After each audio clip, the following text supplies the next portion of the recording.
భారతీయ పురాణాల్లో యక్షిణి అంటేనే ఓ అంతు చిక్కని మిస్ట్రీ. ఒకవైపు దేవత అంటారు, మరోవైపు దయ్యమంటారు. ఇంతకీ ఆమె ఎవరు? ఈ విశ్లేషణలో ఆమె బహుముఖ స్వభావం వెనుక ఉన్న రహస్యాలను ఛేదించే ప్రయత్నం చేద్దాం. రండి, ఈ ప్రశ్నలకు సమాధానాలు వెతుకుదాం. యక్షిణి అనగానే మనసులో మెదిలే మొదటి ప్రశ్న ఇదే. ఆమె మనల్ని కాపాడుతుందా లేక మనల్నే వేటాడుతుందా? విచిత్రమేంటంటే ఈ రెండు ప్రశ్నలకు సమాధానం అవును అనే చెప్పాలి.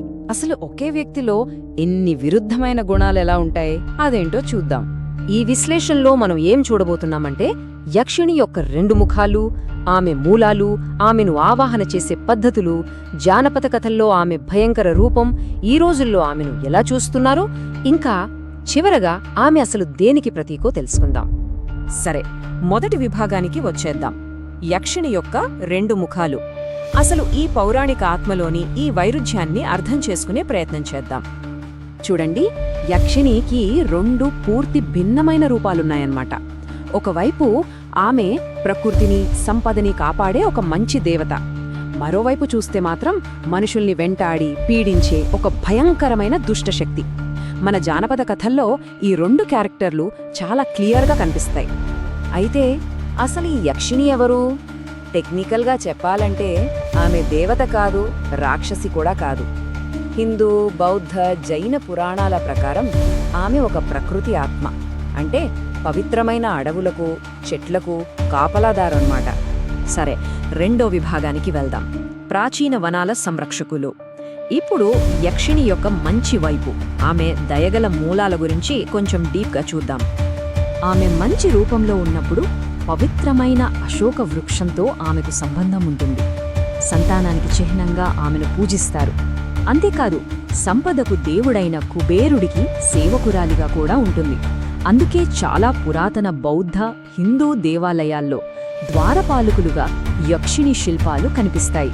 ఇవన్నీ ఆమెది ఎంత పవిత్రమైన డ్యూటీనో చూపిస్తాయి. ఇక మూడో విభాగం, ఒక ఆత్మ సహాయకురాలిని ఆవాహన చేయడం. ఇప్పటిదాకా ఆమె మంచి వైపు చూశాం కదా, ఇప్పుడు ఆమె శక్తిని కోరుకునే వాళ్ల గురించి మాట్లాడుకుందాం. కానీ ఇది చాలా చాలా ప్రమాదకరమైన బేరం. తాంత్రిక అఘోర గ్రంథాల ప్రకారం యక్షిణిని ఆవాహన చేయడానికి చాలా కారణాలున్నాయి. తాంత్రికులు అయితే లోకసుఖాల కోసం ఆమెను తల్లిగా, చెల్లిగా లేదా ప్రేయసిగా భావించి పూజిస్తారు. కానీ అఘోరాలు మాత్రం వేరే లెవెల్.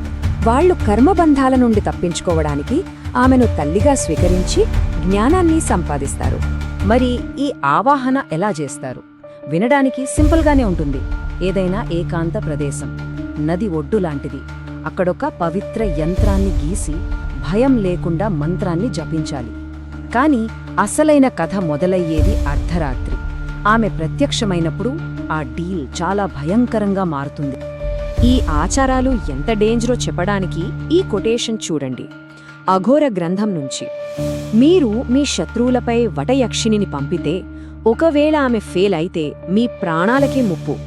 ఆమె తిరిగి వచ్చి సర్వనాశనం చేస్తుంది. చూసారా, ఇది అస్సలు ఆట కాదు. నాల్గవ విభాగం, జానపద కథలలోని ప్రతీకార పిశాచాలు. ఇప్పటిదాకా చూసిందొక ఎత్తైతే, ఇప్పుడు మనం చూడబోయేది యక్షిణి యొక్క అత్యంత భయంకరమైన రాక్షస రూపం. ఉదాహరణకి కంజిరట్టు యక్షి కథ. ఒక అందమైన వేశ్యను తన ప్రేమికుడే చంపేస్తాడు. ఆమె ఆత్మ రక్తదాహంతో ఒక యక్షిగా మారి తన చావుకి ప్రతీకారం తీర్చుకోవటానికి మగవాళ్లను వెంటాడుతుంది. అన్యాయానికి గురైన స్త్రీ ప్రతీకార ఆత్మగా మారటం అనేది జానపద కథల్లో చాలా కామన్ థీమ్. ఇక ఠాకుర్మార్ ఝులి అనే కథలో అయితే యక్షిణి భయానికి పరాకాష్ఠ. మనిషి రూపంలో ఉన్న ఒక రాక్షసి రాణి తన సవతి భార్య రక్తాన్ని పొడవాటి నాలుకతో తాగేసుకుంటుంది. తన సవతి కొడుకుని చంపి తినడానికి ప్లాన్ చేస్తుంది.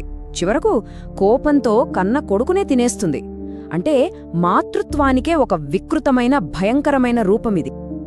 ఐదో విభాగం, ఒక ఆధునిక స్త్రీవాద రాక్షసి. ఇంత భయంకరమైన పాత్రను ఈ రోజుల్లో ఎలా చూస్తున్నారో, దానికి ఒక కొత్త అర్థాన్ని ఎలా ఇస్తున్నారో చూద్దాం. ఇక్కడ ఫెమినిస్ట్ హాంటాలజీ అనే ఒక కాన్సెప్ట్ గురించి తెలుసుకోవాలి. దాని ప్రకారం గతాన్ని మనం వదిలేసినా గతం మనల్ని వదలదు.